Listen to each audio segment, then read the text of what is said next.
मुसलमान को जिससे हर दुश्मन और हर बातिल ताकत खौफ से थर्रा रही है। वो कौन सी ताकत है? जो तुम्हारे सीनों में छुपी हुई इश्क रसूल की ताकत है, मोहब्बत मुस्तफ़ा की लाजवाल दौलत है। इस ताकत से, इस दौलत से आज पूरी दुनिया थर्राती है। इन्हें पता है कि मुसलमान सबसे ज़्यादा सेंसिटिव होते हैं किसी मामले में, हसास होते हैं किसी मामले में, तो इनके कत्ल करने पर, इनको लूट लेने पर नहीं, बल्कि जब इनके नबी के नाम पर छेड़ा जाए ये बहुत ज़्यादा हसास होते हैं। दुनिया की तारीख को दोहरा कर देख ले, पढ़ कर के देख ले, हर ज़माने में मुसलमान इस नाम से ज़्यादा हसास होते रहे और आज भी बिहम्दिही ताला मुसलमानों के जज्बात उसी तरह बाकी हैं। हो सकता है कुछ लिबरल हो गए होंगे, कुछ सेकुलर हो गए होंगे, या कुछ वोट और नोट के चक्कर में पड़ गए होंगे, लेकिन मुझ फकीर को इतनी बात का एहसास तो है कि हिंदुस्तान भर के जिन जिन इलाकों में मैं अभी दौरे किया या जलसों में गया, बड़े बड़े मालदारों को तो नहीं देखा, सियासी नेताओं को तो नहीं देखा, लेकिन जलसे में आने वाले गरीब नौजवान, गरीब बच्चों को देखा कि अगर ये मचलते हैं तो मेरे मुस्तफ़ा के नाम पर मचलते हैं। वाह वाह वाह वाह, सुभान अल्लाह। इसलिए ऐ सुन्नी नौजवानों, दुनिया को बताओ, लुट गया तो लुट जाने दो हमारा सब कुछ। माल तुम ले लो, दौलत तुम ले लो, ताकत, सियासत, क़यादत, हुकूमत सब तुम ले लो, लेकिन पूरी दुनिया मिलकर के भी मुझसे मेरे इश्क रसूल की दौलत छीन नहीं सकेगी, ये नहीं निकाल सकेगी। इसलिए कि ये जो कौम है ये बिलाल हबशी की वारिस है, ये जो कौम है ये खालिद बिन वलीद की वारिस है, ये जो कौम है ये खब्बाब इब्न अल-अरत की वारिस है। हमारी तारीख हमारे पास मौजूद है। इसलिए मेरे अजीजों, आप तमामी हजरात को इस ज़माने में डर कर जीने की ज़रूरत भी नहीं। जो हालात पैदा किए जा रहे हैं, उलमा भी, अवाम भी, अल्हम्दुलिल्लाह अब उलमा बोलने लग गए हैं अपनी मेंबरों से और मस्जिदों से आवाज़ें आ रही हैं। ये और बात है कि किसी की आवाज़ अपने इलाके तक, किसी की आवाज़ मुल्क भर में, किसी की आवाज़ दुनिया भर में, लेकिन उलमा अपनी अपनी जगह पर बेदार नजर आ रहे हैं। इनमें जो डरे हुए, सहमे हुए हैं, उनसे मैं कहता हूँ कि अगर अल्लाह ताला ने आपको इल्म की अमानत अता की है तो कभी पलट करके मुजद्दिद अल्फ़े सानी को भी पढ़ लिया करो। अगर अल्लाह ताला ने आपको आलिम बनाया है तो कभी किफ़ायत अली काफ़ी को भी पढ़ लिया करो। अल्लाह तबारक व ताला ने आपको कौम की इमामत अता किया है तोहफे में, तो इन उलमा को चाहिए कि इमाम अहमद बिन हम्बल को भी पढ़ लें कि जिन्होंने 300 कोड़े खाए लेकिन अपनी हक बात पर जमे रहे। अजीजा ने गिरामी, आज ये हमारे इम्तिहान का वक्त है। आज ये हमारे, सब रखो भाई, ये सब चीजें बयान के दौरान नहीं, मैं पैसे लेने नहीं आता हूँ आपके यहाँ। तो नात खां हजरात जब आते हैं आप नवाजा करें। बात जो हमारी होती है वो 100-200 और 1000-2000 की नहीं, लाखों से भी ज्यादा, वाह सुभान अल्लाह। इसलिए कि रसूल पाक की मोहब्बत की बात है। हुजूर अकरम सल्लल्लाहु ताला अलैहि वसल्लम के लिए हम जिस तरह भी सफर कर रहे हैं, किसी गरज और किसी लालच से नहीं। हमारी कौम के बच्चे अगर बेदार हो गए तो बस काफी है, मैं कब्र में भी आराम से सोऊंगा इंशाअल्लाह। सुभान अल्लाह। हमें इस बात की फिक्र भी नहीं रहेगी कि अब इसके बाद ये कौम क्या करेगी। एक नौजवान भी अगर खड़ा हो गया, जाहिर सी बात है हर दौर में लाखों नहीं आते, एक सलाहुद्दीन आता है, एक शिहाबुद्दीन आता है, और अल्लाह करीम उसके जरिए से लाखों के दिलों को बदलता है। और मुझे उम्मीद है, अल्लाह की ज़ात से यकीन है कि उम्मत मुस्तफ़ा के इन गयूर जवानों में कोई जवान अल्लाह ताला पैदा करेगा जो नबी के इश्क से पूरे कायनात को भर देगा इंशाअल्लाह। हुजूर पाक की मोहब्बत से सारी दुनिया को सैराब भी करेगा इंशाअल्लाह। मैं जो बात अर्ज कर रहा हूँ वो ये है कि आज जिस तरह के हालात आप देख रहे हैं, और हम ये समझते हैं कि जब तक हमारी आज़ादी है हम ये चीज़ें बोल कर रहेंगे।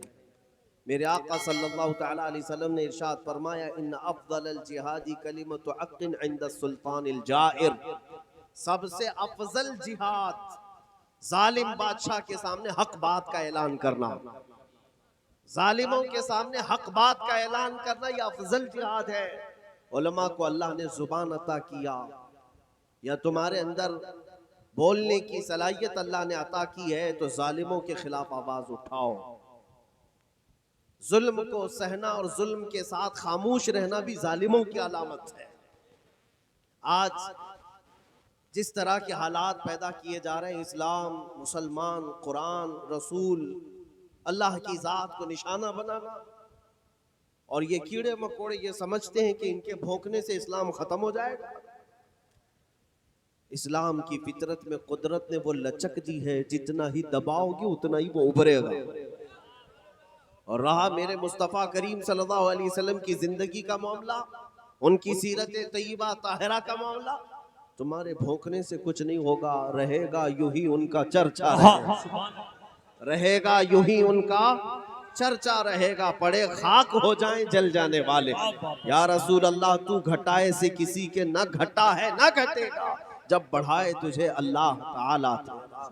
आज की जो जरूरत है मेरे अजीजों, वो हमारे इत्तेहाद की, हमारी यूनिटी की, ये हमारी सबसे बड़ी ताकत है जो अल्लाह ताला ने हमें सफों के जरिए अता फरमाया। आप मस्जिद जाते हैं, मस्जिदों में 5 वक्त की नमाज जमात से अदा की जाती है। जब इमाम के पीछे आप सफ लगाते हैं, तो क्या आप अपने दाएं जाने वाले बाएं जाने वाले को देख करके खड़े होते हैं? इधर अमीर खड़ा है, इधर अमीर खड़ा है, फिर बीच में मैं खड़ा रहूंगा, इधर नेताजी खड़े हैं, इधर नेताजी खड़े हैं, फिर बीच में मैं खड़ा रहूंगा। नहीं, हम मस्जिदों में जाते हैं तो ना अपने दाएं देखते हैं ना बाएं देखते हैं, शाने से शाना लगाते हैं। ये जो इत्तेहाद अल्लाह ताला ने हमें अता किया, दुनिया की दूसरी कौमों में ढूंढने से भी तुम्हें नहीं मिलेगा, ढूंढने से भी नहीं मिलेगा। जुमा के दिन आज पूरी दुनिया इस बात से भी परेशान है कि इनको 1000 तोड़ो बगैर ऐलान किए जुमा में जमा होते हैं। एक साहब है, अधिकारी हैं, मैं नाम जिक्र नहीं करता, वो कहते हैं कि जब ये सेंसिटिव मामलात होते हैं तो मामलात तो अपनी जगह पर, लेकिन जब जब आपका जुमा आता है तो हमें टेंशन बढ़ जाता है। कहा क्यों? कहा कि इतना क्राउड जमा होता है कि हम इन्हें क्या करें। और उस पर मजीद ये कि अंदर जाने के बाद मस्जिद में बाहर निकलते हैं तो जज्बात से भरे होते हैं, भावुक होते हैं, और ये डर लगता है कि कहीं कुछ हो ना जाए। मेरे अजीजों, मुसलमान आतंकी नहीं है, दहशतगर्द नहीं है, तोड़ फोड़ करना इसकी आदत नहीं है।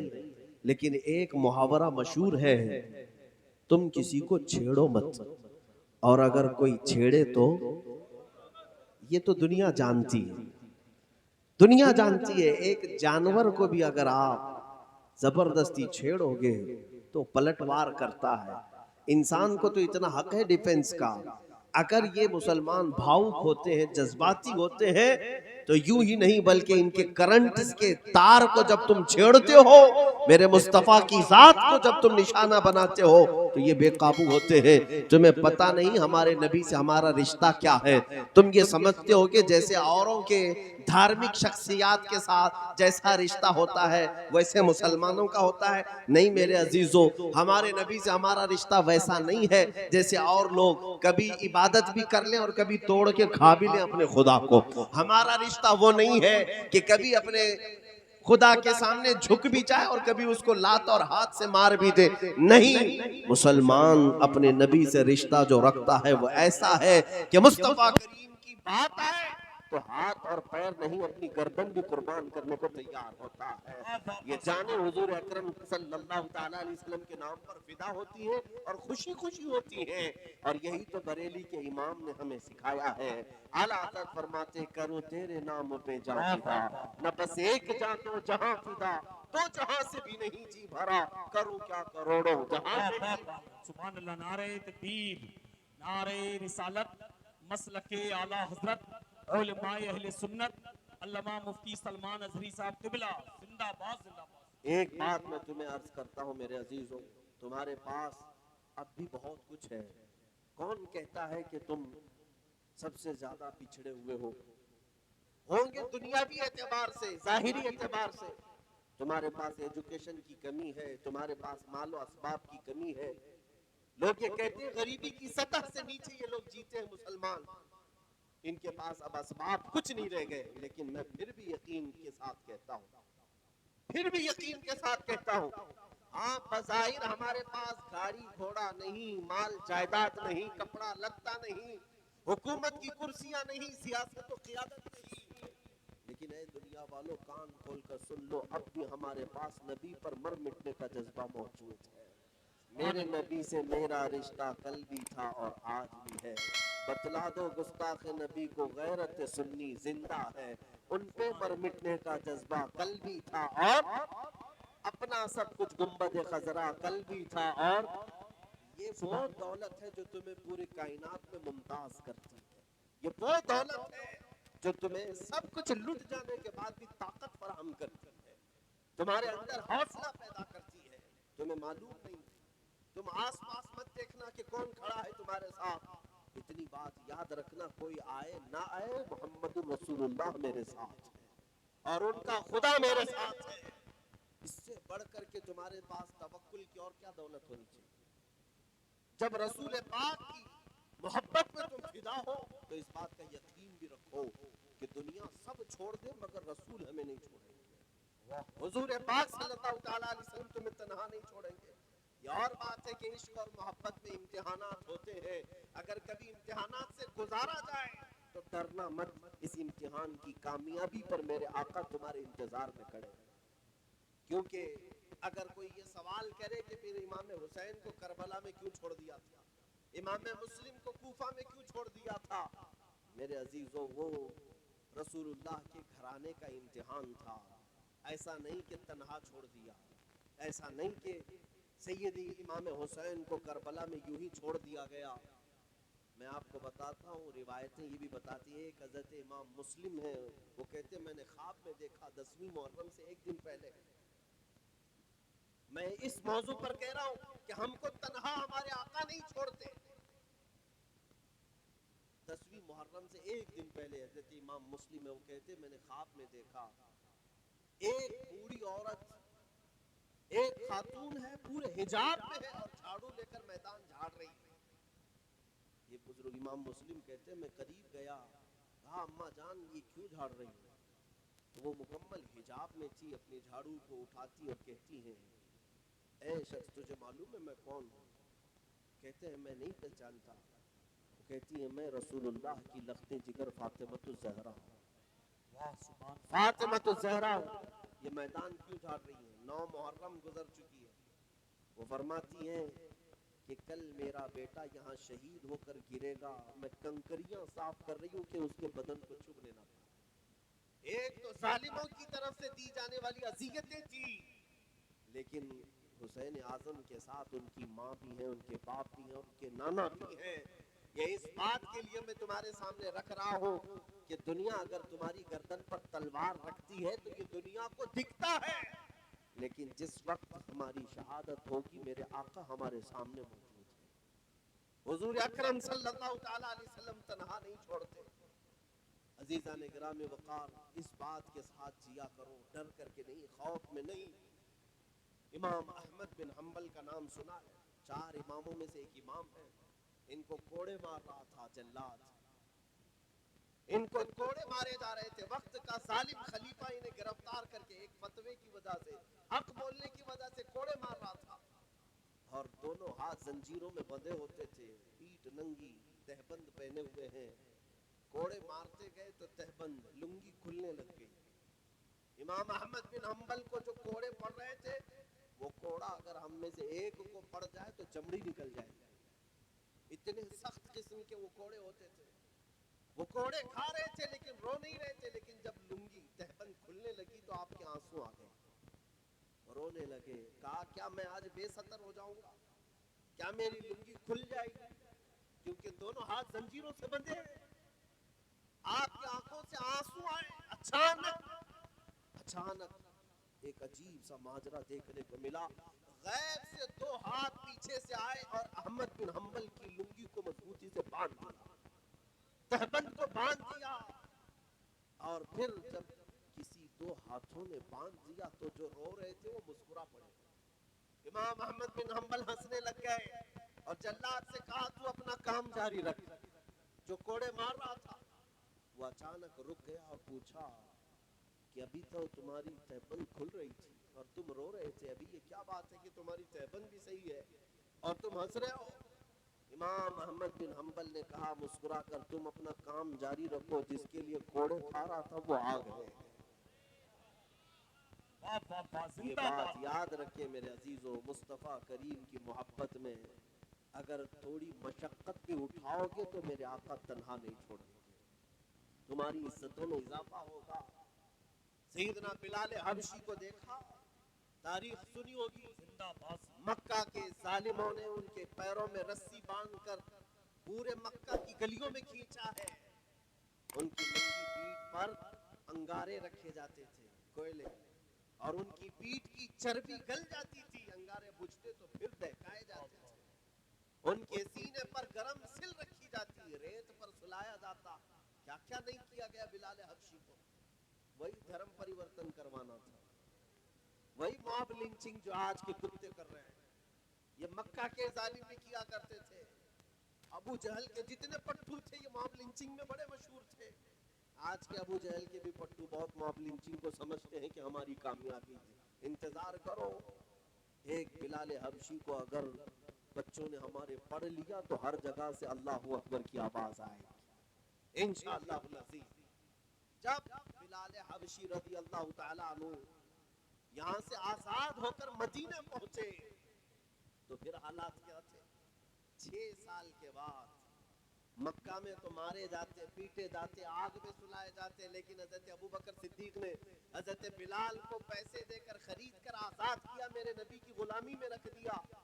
6 साल के बाद जब मेरे आका मदीने से मक्का तशरीफ लाए, ये फतेह मक्का का दिन था, मक्का फतह हो चुका था और हुजूर पाक हरम शरीफ में नमाज पढ़ाने के लिए आए तो हरम में जो सबसे पहली अजान देनी थी, 10,000 सहाबा थे, मेरे आका ने किसी को नहीं पुकारा, बिलाल हबशी को पुकारा।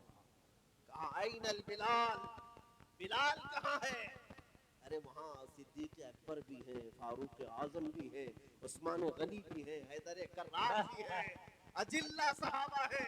मेरे आका ने बिलाल हबशी को बुलाया, कहा आओ इधर, मक्का फतह हो चुका है, मेरे आका नमाज पढ़ाने के लिए जाने वाले हैं। लेकिन अजान देने के लिए हजरत बिलाल को कहा पुकार अजान, लेकिन कहां से? तारीख बताती है कि बिलाल से कहा गया काबे की छत पर चढ़ जाओ, काबे की छत पर चढ़ जाओ।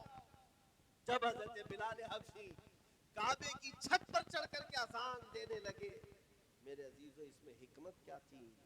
बुजुर्गान दीन फरमाते हैं अजान तो किसी नीचे से भी खड़े होकर, ऊंचे टीले से भी खड़े होकर दी जा सकती, काबे की छत पर चढ़ा करके मेरे आका ने दुनिया को ये बताया, जो नबी के नाम पर जख्म खाता है मौला उसे काबे की छत पर पहुंचा देगा। मुस्तफा की गुलामी में जो अपने आप को फना करता है मौला उसको इज्जतों से नवाजता है।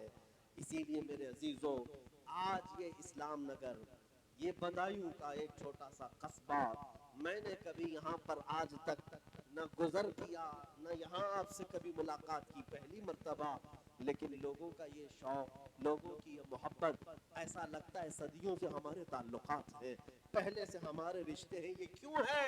मुझे आप जो इज्जतों से नवाजे या मुझसे करीब होने या मिलने की ख्वाहिश रखते हैं, तो इसलिए नहीं कि किसी जनता पार्टी का आदमी आया हुआ है, इसलिए इज्जत दी जाती है कि नबी करीम सल्लल्लाहु अलैहि वसल्लम का गुलाम आया हुआ है।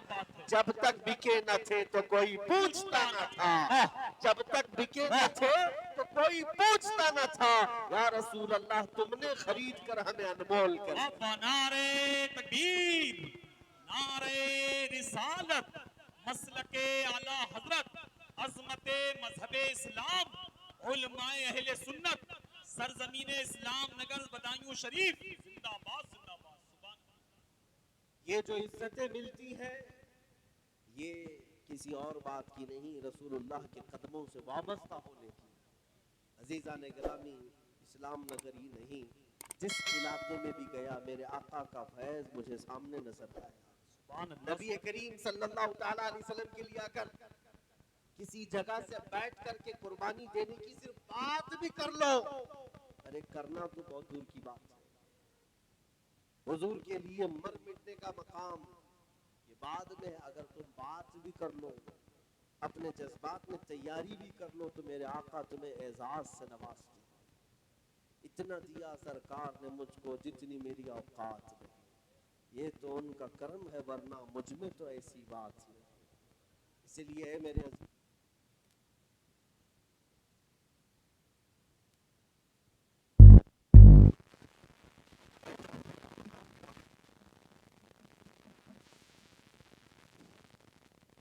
दुरूद पाक पढ़े।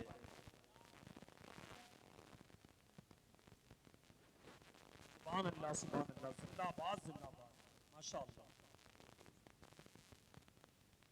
अगर इस मोहब्बत की तरफ तुम वापस पलट आए तो अपनी इज्जतें वापस देखोगे, अपना इक़्तिदार वापस देखोगे। इकबाल ने कहा है, उनके जो हम गुलाम थे खल्क के पेशवा रहे, उनसे फिरे जहां फिरा फिर आई कभी वक़ार।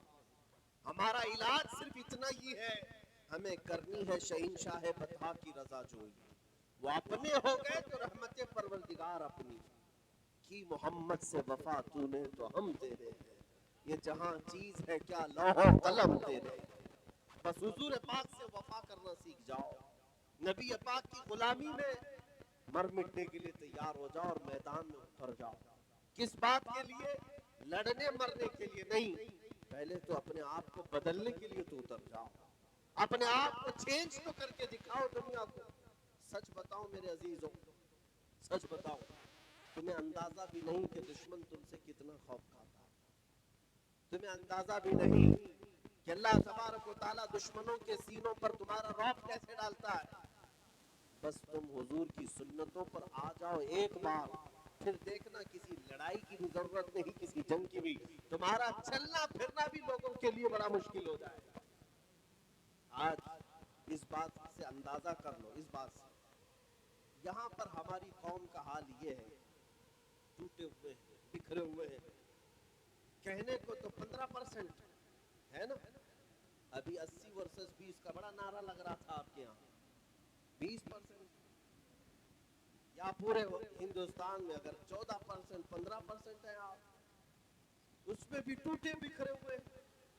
और गरीब इतने के गरीबी की रेखा से भी ज्यादा नीचे, और फिर उस पर एजुकेशन का ना होना यह अलग मसला। डिपार्टमेंट में सिस्टम में तुम्हारी नुमाइंदगी नहीं, यह अलग मसला। सब टूटा हुआ बिखरा हुआ। और वो कौम जो तुम्हारा नाम लेकर के दूसरों को डरा रही है, उनके पास ताकत भी, सियासी पार्टी भी, बड़े बड़े डिपार्टमेंट ओहदे उनके पास, पुलिस फौज न जाने क्या क्या चीजें, हथियार बम बारूद सब। उसके बावजूद मैं ये पूछता हूँ कि इस 20% कौम से दूसरे लोगों को क्यों डराते, क्यों डराते? जिनके पास कुछ नहीं है, गरीब है, सब टूटे बिखरे हुए हैं, फिर भी अगर सारी ये दज्जाली मीडिया मिलकर के मुसलमान मुसलमान मुसलमान करती है, तो मुझे कभी कभार ये एहसास होता है कुछ बात तो है, कुछ बात तो है। हाँ, मैं अब इसके आगे नहीं बताता। तुम्हारी बेचैनी यूं ही तो नहीं है। अरे 24 घंटे चैनल में सिर्फ हम ही हैं, 24 घंटे चैनल में सिर्फ अजान ही है। हिंदुस्तान में अजान के अलावा कुछ नहीं होता। पहले तो न्यूज में आता था फलां जगह गाड़ी पलट गई, फलां जगह किसी ने खुदकुशी कर लिया, कहीं घर को आग लग गई, कोई नदी में कूद गया। अब तो हिंदुस्तान में न गाड़ी पलटती है, न कोई खुदकुशी करता है, न कहीं आग लगती है, बल्कि पूरे हिंदुस्तान में अभी खाली अजान होती है। न्यूज के एतबार से तो यही हो रहा है। पूरे हिंदुस्तान में अभी सिर्फ और सिर्फ हिजाब ही है और कुछ भी नहीं। बाकी दूसरे क्या पहन रहे हैं इससे मीडिया को मतलब ही नहीं। ये दज्जाली मीडिया को हर जगह अगर कुछ दिख रहा है तो सिर्फ बुरके दिख रहे हैं, बुरका दिख रहा है, अजान सुनाई दे रही है। ये इस बात की अलामत है मेरे अजीजों। मैं आपको बताऊं, लोमड़ी को अक्सर शेर की आवाज आती है। क्या बात है, वाह।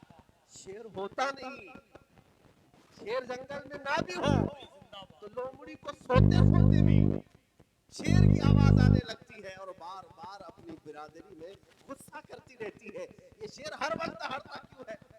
जबकि पता है कई शेर है ही नहीं जंगल में, लेकिन लोमड़ी को लगता ऐसा है, सुबह भी, दोपहर में भी, शाम में भी, कि ये बार बार शेर पुकार रहा है। कुछ खौफ तो है। इसी को इकबाल ने कहा था, कुछ बात तो है कि मिटती नहीं हस्ती हमारी, कुछ बात तो है कि मिटती नहीं हस्ती हमारी, सदियों रहा है दुश्मन दौरे जमा हमारा, बातिल से डरने वाले है आसमां नहीं है हम, 100 बार कर चुका है तू इम्तिहान हमारा, तौहीद की अमानत सीनों में है हमारे, तौहीद की अमानत सीनों में है हमारे, आसान नहीं मिटाना नामो निशान हमारा, यूनान और मिस्र रोमा सब मिट गए जहां से, यूनान और मिस्र रोमा सब मिट गए जहां से, बाकी मगर है अब तक नामो निशान हमारा। सुभान अल्लाह, सुभान अल्लाह। अजीजा ने गिरामी, इस बात से डरने की जरूरत नहीं, लेकिन मैं आज खुल करके आपके सामने ये अर्ज करना चाहूंगा, आज ये जिस तरह का जहरीला माहौल बना रहे हैं, इसका खुमियाजा उन्हें भी भुगतना पड़ेगा। एक बात याद रखें, किसी मोहल्ले में अगर कोई आग लगाता है ये सोच करके कि दूसरे के घर जलेंगे, वो सबसे बड़ा बेवकूफ है। अगर उस मोहल्ले में उसका घर है तो उसके घर को भी आग लगे।